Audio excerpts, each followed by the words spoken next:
दोस्तों नमस्कार। Student life is golden life. छात्र जीवन सुनहरा जीवन होता है, लेकिन छात्र जीवन परेशानी और संघर्ष का दौर भी होता है। एक छात्र के जीवन में क्या क्या परेशानियां आ सकती है, एक छात्र किस तरह से परेशान होता है, ये एक छात्र से बेहतर कोई नहीं जानता है। दोस्तों, एक मेरी छोटी सी प्रयास है अपने छात्र मित्रों के लिए जो पढ़ाई कर रहे हैं और कहीं ना कहीं चिंतित हैं। दोस्तों, वर्तमान दौर परेशानियों का दौर है। वर्तमान दौर अपने आप को सुरक्षित करके आगे बढ़ने का दौर है। एक ऐसा दौर जिसमें हम और आप ही नहीं बल्कि पूरा विश्व परेशान है, पूरा विश्व तबाह है, पूरा विश्व सुरक्षित होने को चाह रहा है और उपाय हर समय कर रहा है। एक छात्र होने के नाते आपका ये कर्तव्य बनता है कि आप सुरक्षित रहें और अपने सपनों को साकार करें। मेरा एक छोटा सा प्रयास है कि आप इसमें सुरक्षित कैसे रहेंगे और अपने सपने को साकार कर सकेंगे, अर्थात अब कोरोना के साथ कैसे आप बचते हुए अपने सपनों को साकार करेंगे, अपने पढ़ाई को बेहतर तरीके से करेंगे। तो चलिए दोस्तों, सबसे पहले जानते हैं कि कोरोना से बचाव। आप कोरोना से कैसे बचेंगे और कोरोना से बचते हुए आप अपनी पढ़ाई को कैसे करेंगे और जो भी आपने सपना देखा है उसको साकार कैसे करेंगे। तो दोस्तों, कोरोना पे तो आपको बहुत सारी जानकारियाँ मिल गई होगी और लोग एक से एक विशेषज्ञ आपको बताए भी होंगे, लेकिन मेरा एक ये छोटा सा अनुभव है। जो मैं कोरोना से जो पीड़ित थे, जो कोरोना से पीड़ित होने के बाद पॉजिटिव होने के बाद निगेटिव आया, अब वो ठीक हो गए, अपने जीवन को जी रहे हैं, उनसे मैंने बात किया है फ़ोन के द्वारा, मिल के नहीं, और उन्होंने जो सजेस्ट किया उसी के अनुसार मैं आपसे शेयर कर रहा हूँ। हालांकि ये पूरी बात परफेक्ट नहीं हो सकती है, परिपूर्ण नहीं हो सकती है, लेकिन कहीं ना कहीं आपके लिए सहायक हो सकती है। और ये मेरा प्रयास अगर आपके लिए कहीं भी बदलाव हुआ तो मैं इसे सार्थक समझूंगा, सफल समझूंगा। तो चलिए बात करते हैं कोरोना से बचाव के लिए। सबसे पहले आप पॉजिटिव रहें। दूसरी बात कि आप बाहर आए जाएं तो सुरक्षित तरीके से आएँ और सुरक्षित तरीके से जाएं। तीसरी, साफ़ सफाई का ख्याल रखें। आप पौष्टिक भोजन लें जिसमें विटामिन सी और विटामिन ई का मात्रा ज़रूर लें। दिन में 3 बार कम से कम गर्म पानी पिए।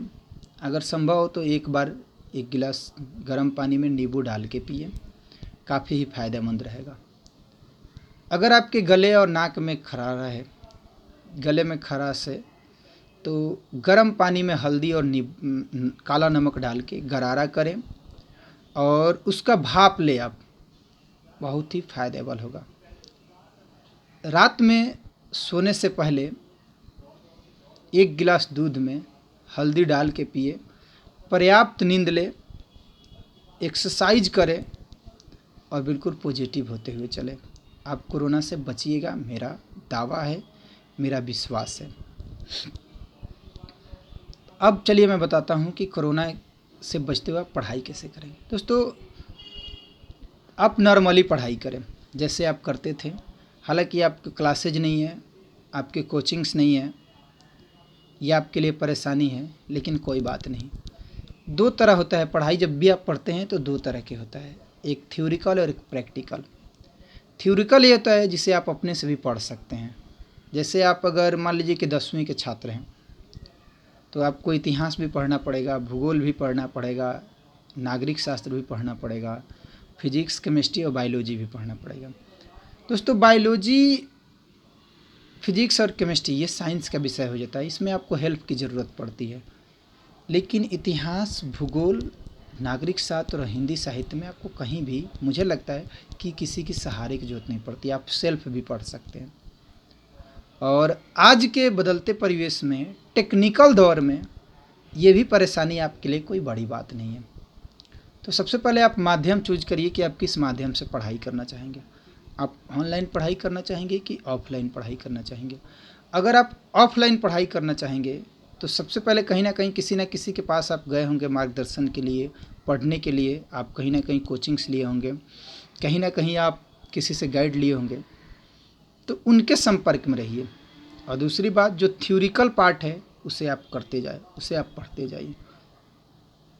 और जो प्रैक्टिकल पार्ट है, जो सहायता के लिए है, उसके लिए आप उनसे संपर्क में रहिए, उसको पढ़िए, अपने से प्रयास करिए कि हाँ मैं बेहतर करूँ इसमें। अगर नहीं होता है तो उसे नोट करिए, और जिनसे भी आपने लिया है उनके व्हाट्सएप पे, उनके मोबाइल पे भेजिए और कहिए कि सर मुझे इसका समाधान दे, सर मुझे ये समझ में नहीं आ रहा, बताएं। वो आपकी हेल्प करेंगे, वो आपकी मदद करेंगे। अगर मैं इसमें कहीं आपका सहायक हो सकता हूँ तो आप मुझे भी मैसेज कर सकते हैं, मुझे भी फ़ोन कर सकते हैं। मेरा मोबाइल नंबर है 9540499612। दोस्तों, फ़िलहाल आप अपने पढ़ाई और परीक्षा को देखें।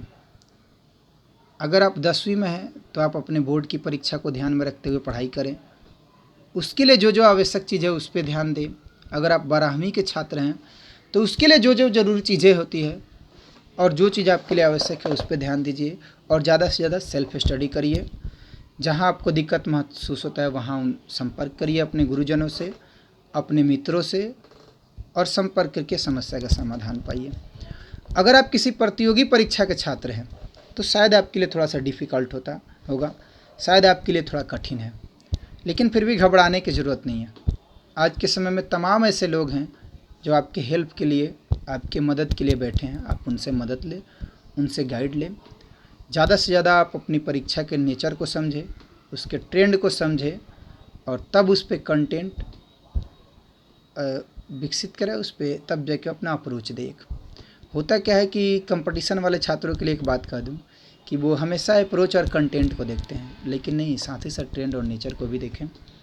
और ये तमाम बातें हैं जिसका आप पालन करें। आप अपने लक्ष्य को देखिए कि क्या है, उसके लिए जो तैयारी की साधन है तो करें, और ज़्यादा से ज़्यादा खुद से करने की कोशिश करें, सेल्फ स्टडी करने की कोशिश करें, सेल्फ से पढ़ने की कोशिश करें। किताबें जितना पढ़ सकते हैं पढ़ें। ये बहुत बड़ा अवसर है कि आपको किताब पढ़ने का मौका मिल रहा है, तो आप किताब घर पे पढ़िए, खूब किताब पढ़िए, कोई ऐसा किताब छोड़िए मत जो आपको लगता है। अब इसका मतलब नहीं कि आप इधर उधर की किताबें पढ़े, नहीं, जो आपके सिलेबस से संबंधित किताब है, अगर उस पर एक नहीं दो किताब भी पढ़ जाए तो कोई भी दिक्कत नहीं, और पढ़ने में कहीं आपको नुकसान नहीं होगा, वो फ़ायदा ही करेगा। दोस्तों, ये मेरा एक छोटा सा प्रयास था आपके लिए। अगर आप छात्र हैं, किसी भी स्तर के छात्र हैं, कोई भी परेशानी महसूस कर रहे हैं, आपको लगता है कि हाँ मैं परेशान हूँ, तो मैं आपके साथ हूँ। मैंने आपको अपना नंबर दे दिया है, और मैं चाहूँगा कि आप मुझसे एक बार अपनी समस्या को बताएं। मैं कोशिश करूँगा कि आप संतुष्ट हों, आपका जीवन सुखद सफल हो, आप अपने मकसद में कामयाब हो। सावन का महीना चल रहा है, बाबा भोलेनाथ आपको सुरक्षित रखें, आप सुरक्षित रहें। दूसरी चीज़ कि आप खुश रहें, और मेरे लिए अगर ज़रूरत हो तो मुझे याद करें। बहुत बहुत धन्यवाद आपका कि आपने मुझे सुना, मुझे जाना, मुझे समझा। मेरा विचार ये कैसा लगा एक बार ज़रूर बताएं। और दोस्तों, एक ही बात है कि ना संघर्ष ना तकलीफ़ तो क्या मज़ा है जीने में, बड़े बड़े तूफ़ान थम जाते हैं जब आग लगी हो सीने में। इसी शब्दों के साथ मैं अपनी वाणी को विराम दूंगा। मेरा प्रयास कैसा रहा ज़रूर बताइएगा, ज़रूर अवगत कराइएगा। बहुत बहुत धन्यवाद आपका।